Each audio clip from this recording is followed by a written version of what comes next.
بس يا دكتور ابقى انا كده غلطانه؟ بالعكس، ده انت عداك العيب. هو ده كل اللي حصل معاه؟ انت مش محتاجه اصلا تيجي لدكتور نفساني. صح مش كده؟ انا قلت كده. ده انت محتاجه العباسيه كلها. ايه هو في ايه؟ خليكي زي ما انت، مددي يا اختي مددي، طلعت عين امه. انا بريئه. بريئه؟ ده انت ظالمه وجحده. وانا عملت كل ده؟ تسهوك يا اختي.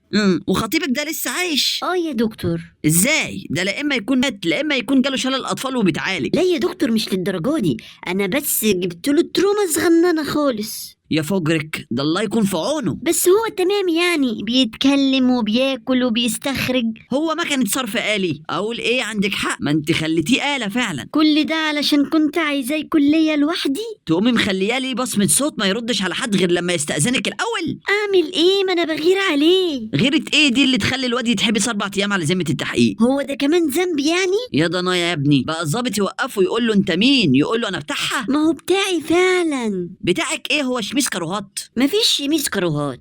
هو ده اللي فارق لك يعني؟ مش فارق لك حبيبك يبقى مسخرة صحابه في القهوة؟ هو انا منعته يروحها؟ لا يا شيخ، انت اطيب من كده. شفت؟ ما عنديش مانع خالص اسيب له اي مجال للرفاهية.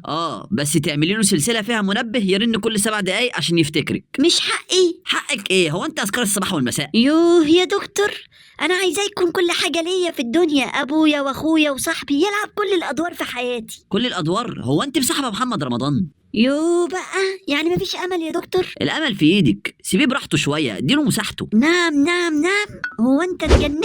انا اسف والله يا حبيبتي. هو انت مش كنت عايزاني اقوم بدور الدكتور النفساني على اكمل وجه؟ بحسب. طب ايه رايك فيا بقى كده؟ تمام؟